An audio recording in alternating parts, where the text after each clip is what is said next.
Hi everyone, welcome back to my channel. My name's Katie, a millennial who has been experiencing existential dread since age 9. So we're gonna get right into this, but actually before we do, be sure to give this a thumbs up and click the subscribe button. Today, because I'm new to BookTube, I'm just gonna try to give you a rundown of my 5-star reads. This will probably be a few years worth of 5-star reads. I am essentially going through my Goodreads account and looking at books that I gave 5 stars to. Some of them are going to be more recent than others, so some of them I do have physical copies of, some of them I don't.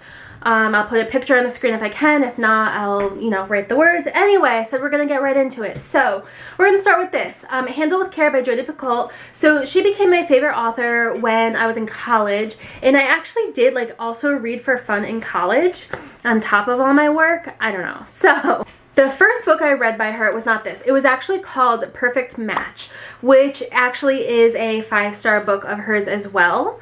This is another one, and I would say that My Sister's Keeper is another 5-star book, in my opinion, from her also. Don't have it with me, but Tuesdays with Morrie, for some reason, love that book. That's one of the few books that I've actually read more than once. It's really easy to do because it's short. It's a true story, and it follows this guy who meets up with his old teacher.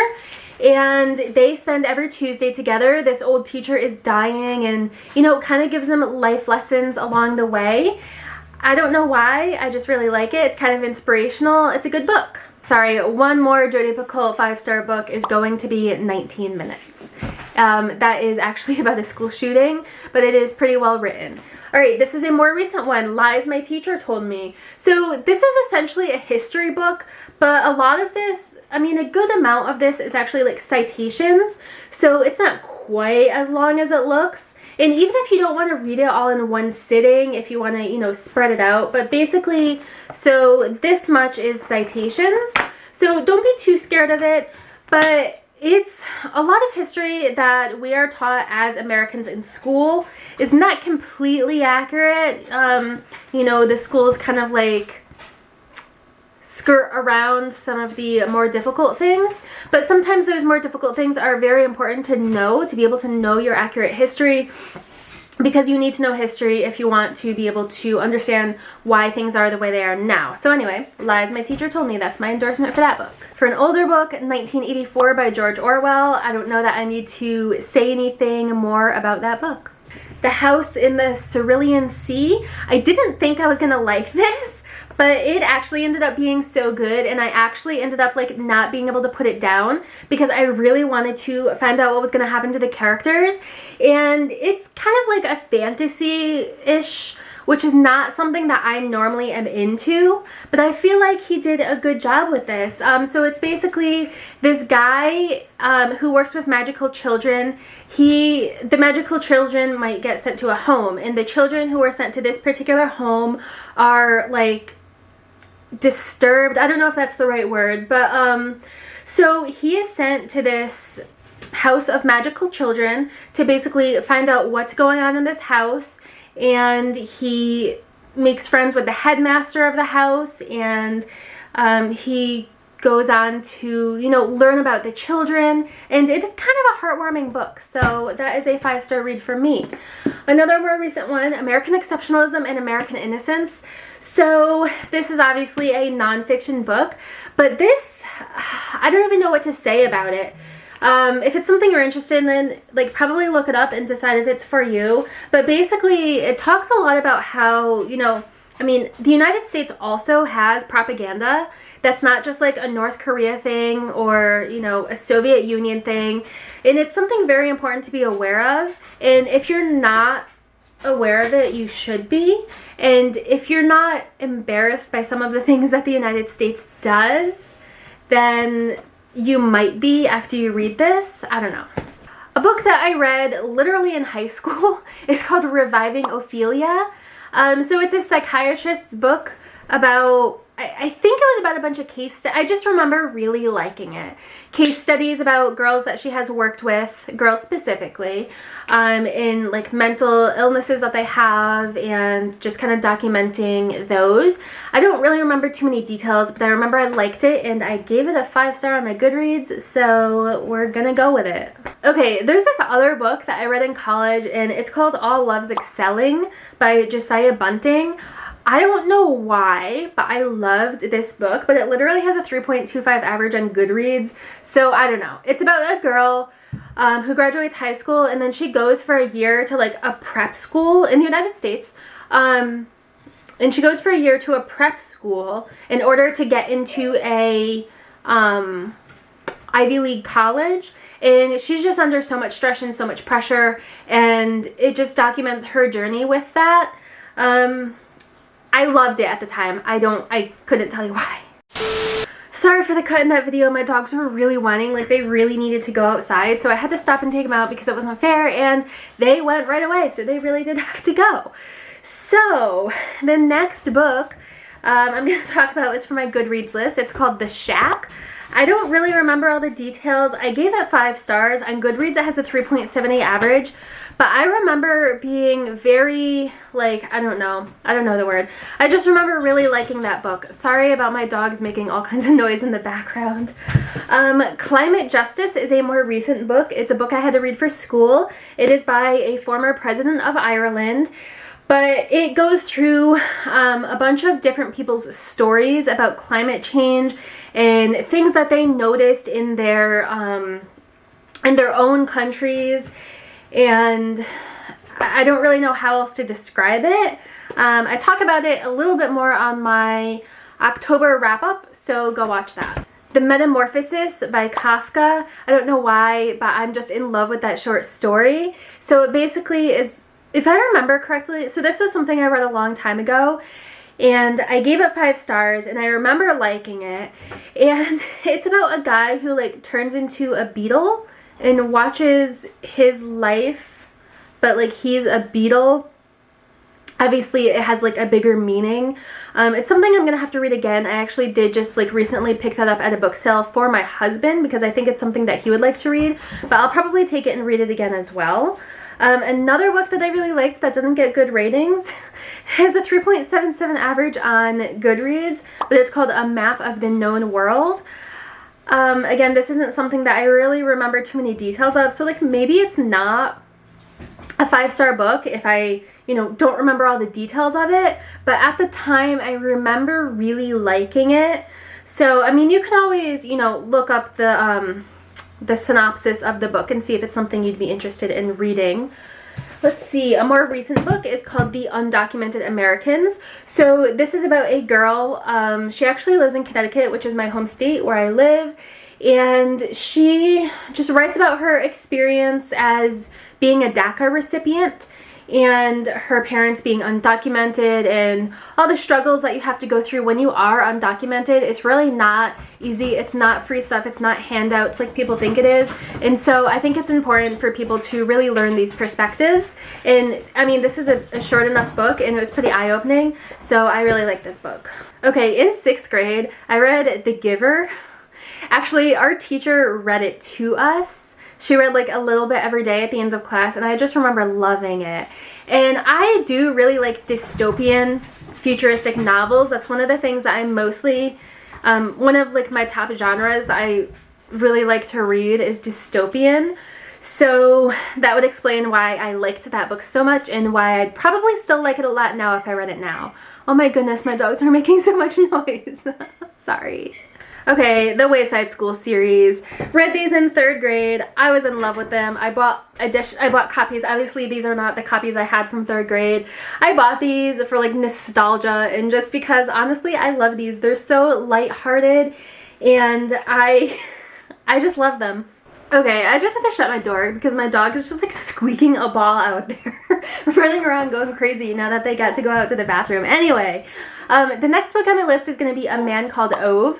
I really enjoyed this book. It's about like this depressed old guy who like starts, you know, his neighbors start talking to him and stuff, and it's kind of dark, but it's also a little bit uplifting, and honestly, I just like it. Someone actually recommended it to me and was like, I think you'd really like this, and I read it, and honestly, I really did. So I just bought the most recent book by that author called Anxious People, so that's on my TBR.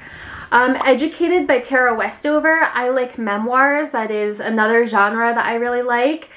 I think it actually got like pretty good reviews in general as well. So it's about a girl who grew up in like a farm family somewhere out west. I want to say maybe Idaho or something. And her parents, especially her father, was like a prepper, prepping for the end of days, the apocalypse. The children were all homeschooled, and her experience growing up in that family, and then her experience making it to college and beyond, it was a pretty good read. Another memoir is The Girl with Seven Names, a North Korean defector's story. I had this on my iPad, so I don't have a physical copy, but this girl defected from North Korea and went into China, and yes, she did change her name 7 times for safety purposes, so that's where the title comes from, and I am a sucker for all things North Korea as well, but it does have a 4.34 average on Goodreads, so I guess a lot of other people liked that too. Oh look, another memoir called The Elephant Chaser's Daughter. So if you watched the documentary on Netflix called Daughters of Destiny. So Daughters of Destiny is about this boarding school in India. I forget the name of the boarding school, but it is from, they come from some of India's most impoverished families, and what these people do is basically go to the villages and they kind of test children for their intelligence, and they take one child, only one child from each family is allowed, because the thought is if that child, you know, gets to succeed, then that child can lift an entire family out of poverty. And so taking one child from each family kind of spreads around the opportunities a lot more, because if you take 2 children from a family, that family is already in theory getting lifted out of poverty, if that makes any sense. So anyway, this book, The Elephant Chaser's Daughter, is about one of those girls who graduated from that boarding school and her life story, and I really liked it, and I loved the documentary as well. So I have on here Call Me Tuesday as a 5-star read. I don't remember details about it. I remember it's about child abuse. So do with that what you will. So definitely trigger warning if you decide to read that. But I guess I decided that it was like really written well and compelling, which is why I gave it 5 stars. So let's continue. Scythe. I talk about this in my October wrap-up, so I don't want to overdo it here, but take a look at that video. It's about a dystopian future where there is no more death, there is no more disease, everyone just kind of lives forever. But at the same time, that's bad for the earth because the earth can't hold an unlimited population, so there are people whose job it is to go around and unalive people. Yeah, 5-star read. Honestly, it's really good. It's a young adult book as well, so it's not super heavy read. It's really good. There's 2 more books in this series which will be going on my TBR list. Ban This Book by Alan Gratz. So he writes a lot of young adult novels, but Ban This Book is one that I was totally in love with. It's just written so well, and it's basically about this girl who really likes to rent out a book from her school library every day, or whatever, however often she's allowed to take it out. She like returns it and takes it out again, and one day she goes to take it out and it's not there, and it's because one of the moms in the school complained that the book was inappropriate and had it removed from school shelves, and parents started having a lot more books removed from school shelves for being inappropriate.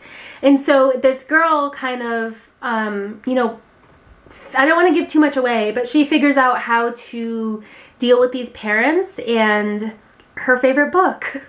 So a graphic novel I put on here is called When Stars Are Scattered. So this is about a kid and his brother who are living in a refugee camp waiting to see if they would get to the United States or not. It's the only graphic novel I think I've ever read. I might have read one more, but it was good. Again, don't want to give too much away, but it's a really easy read as well because it's a graphic novel, so it's kind of like, you know, a middle grades book. definitely take a look at that one. The Tipping Point by Malcolm Gladwell. I read this when I was in college, and it was actually a book that I read for fun, even though it sounds like something you would read for class. And that was something that kind of really opened my eyes as to how a lot of things are just luck. A lot of, you know, businesses who take off, they take off because they were in the right place at the right time. Even if the almost the same exact business model has been tried before by other people, whatever, and it didn't work, but then, you know, this company was in the right place at the right time. So I really also like Malcolm Gladwell, his other books, but The Tipping Point is one that really opened my eyes. So it's a nonfiction book if that's something you're interested in. Another one is Unfollow, A Journey from Hatred to Hope by Megan Phelps Roper. So she is the granddaughter of the founder of the Westboro Baptist Church. She is no longer a member of the church, but it recounts her childhood in the church and what made her decide to get out of the church and her relationships with people. American Dirt, I got this one from the library. Rented isn't the word. I took it out from the library. I think that's the right word. I know there's a little bit of controversy surrounding this book, which I didn't know about until like super recently, but I gave it 5 stars for no other reason than I was invested in the characters. Once I got to a certain point in the book, I literally couldn't put it down, and I was just flipping the pages I needed to find out what happened. I'm not going to get into the controversy. It's just literally, I was just looking at it from a character development perspective. I really enjoyed. So, you know, take that for what it's worth. Small Great Things by Jodi Picoult. Again, pretty much my favorite author. This one, it's very timely because it's about racism. I don't think I can really give much more information than that without giving too much away. But it's called Small Great Things, and it is, I just really like how her books are written. So yeah. And we got 2 more. Apples Never Fall by Liane Moriarty. This is on my October wrap up as well. So honestly, like, I gave quite a few books 5 stars in October, but I really just started getting back into heavy reading. So yeah. Apples Never Fall by Liane Moriarty. Don't want to overkill it here because I talk about it on that other video. This, I should have started with this, literally. I'm going to have to talk about this on other videos so that more people can see it and like put it at the beginning of the video instead of the end. This is called Evicted, Power and Profit in the American City. This is literally the best nonfiction, it's the best book, but it's the best nonfiction social justice book that I have read. It's about how people can't afford to live.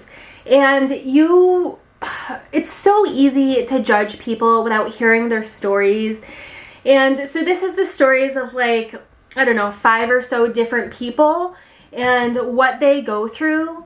And just hearing the individual experiences if it doesn't make you think about, if it doesn't make you second guess or like question things, then like you didn't read this close enough.